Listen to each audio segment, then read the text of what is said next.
গরম তো পড়তে শুরু করেছে, আর এই প্রচণ্ড গরমের মধ্যে আমরা শুধু খুঁজি এক গ্লাস ঠান্ডা পানীয়, যেটা আমাদের শরীর মন তরতাজা করে তোলে। আজ আপনাদের সাথে শেয়ার করছি তেমনই দুইটি ঠান্ডা পানীয় রেসিপি। ভিডিওটি শুরু থেকে শেষ পর্যন্ত দেখার অনুরোধ রইল। প্রথমেই রয়েছে বেলের শরবত। এখানে নিয়েছি একটা পাকা বড় বেল। এখন বেলটাকে আমি ফাটিয়ে নিচ্ছি। বেলটা ফাটিয়ে নেওয়ার পর বেলের ভেতর থেকে যে সমস্ত আঁশটা আছে সেটা বের করে নেব। আর দেখুন বেলটা কতটা সুন্দর পাকা। এভাবে যদি গাছ পাকা বেল নেন তাহলে বেলের শরবত কিন্তু ভীষণ ভালো হয়। এখন বেলের ভেতরে যে শাঁসটা রয়েছে সেটা চামচের সাহায্যে এভাবে বের করে নিচ্ছি। আর এভাবে আপনারাও বের করে নেবেন। একটা বাটির মধ্যে সমস্ত শাঁসটাই নিয়ে নিচ্ছি। এখন এর মধ্যে দিয়ে দেব ঠান্ডা জল। যেহেতু একটু ঠান্ডা ঠান্ডা পানীয় তৈরি করব, তাহলে অবশ্যই ঠান্ডা জলই ব্যবহার করতে হবে।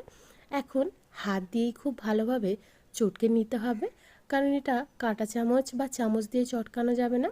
ভেতরে যে আঁশগুলো ছিল সেগুলো আমি ফেলে দিলাম। এভাবেই আপনাদেরও তৈরি করে নিতে হবে। খুব ভালোভাবে আমি সমস্ত আঁশগুলো হাত দিয়ে যতটা পেরেছি বের করে নিয়েছি। এরপর একটা ছাঁকনির সাহায্যে ছেঁকে নেব, কারণ এর মধ্যে বীজও রয়েছে। তাই একটা ছাঁকনির সাহায্যে সমস্ত পাল্পটাই আমি এখানে ছেঁকে নিচ্ছি। দেখুন, খুবই সহজ। পাল্পটাকে মসৃণ করার জন্য কোনোভাবেই কিন্তু মিক্সিতে পেস্ট করবেন না, তাহলে বীজগুলো পেস্ট হয়ে গিয়ে পাল্পটা একদম তেতো হয়ে যাবে, নষ্ট হয়ে যাবে। এখন দেখুন কতটা সুন্দর মসৃণ হয়ে গেছে। এখন এর মধ্যে ব্যবহার করব মিষ্টি। মিষ্টির জন্য আমি এখানে মিছরি নিয়ে নিয়েছি, তবে আপনারা চাইলে চিনির ব্যবহার করতে পারবেন। মিছরিটা গুঁড়ো করে দিয়ে দিলাম। মিষ্টির পরিমাণটা নিজেদের ইচ্ছে মতো ব্যবহার করবেন।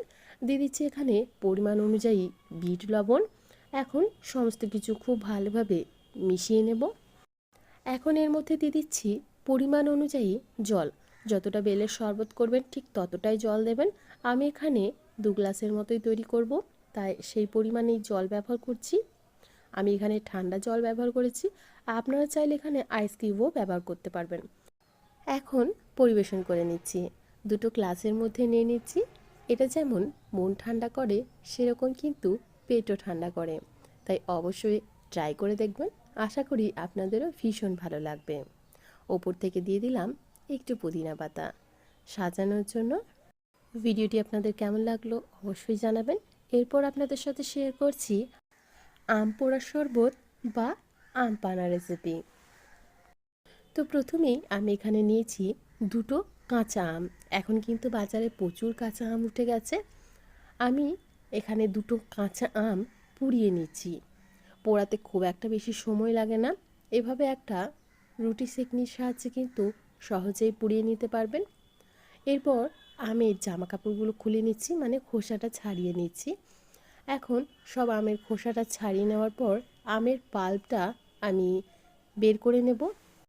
খুব সহজে কিন্তু আমের পাল্পটা আলাদা করা যাবে, হাত দিয়ে চটকে অথবা চামচের সাহায্যে আপনারা আলাদা করে নিতে পারবেন।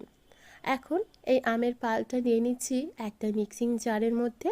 এর মধ্যে দিয়ে দেব বেশ কিছুটা ধনেপাতা, আর দেব বেশ কিছুটা পুদিনা পাতা।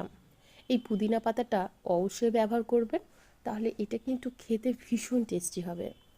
দিয়ে দিচ্ছি এখানে সাধারণ লবণ, আর দেব বিট লবণ। দিয়ে দিচ্ছি এখানে অল্প একটু ভাজা মশলা, জিরে এবং শুকনো লঙ্কা শুকনো খোলায় ভেজে একটু গুঁড়ো করে নিয়েছি, সেটাই দিয়ে দিলাম। আর দিয়ে দিচ্ছি চিনি। আপনারা নিজেদের ইচ্ছে মতো এখানে মিষ্টিটা ব্যবহার করবেন।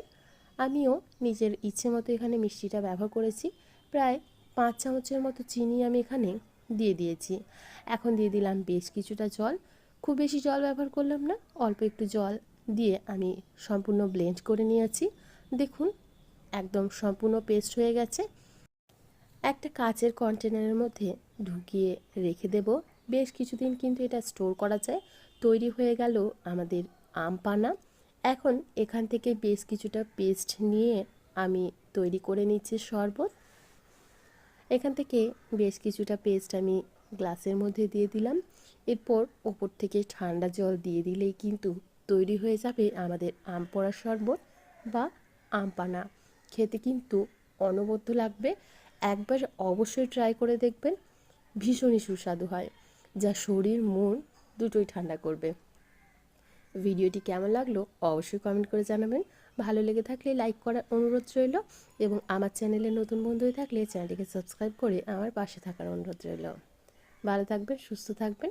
ধন্যবাদ।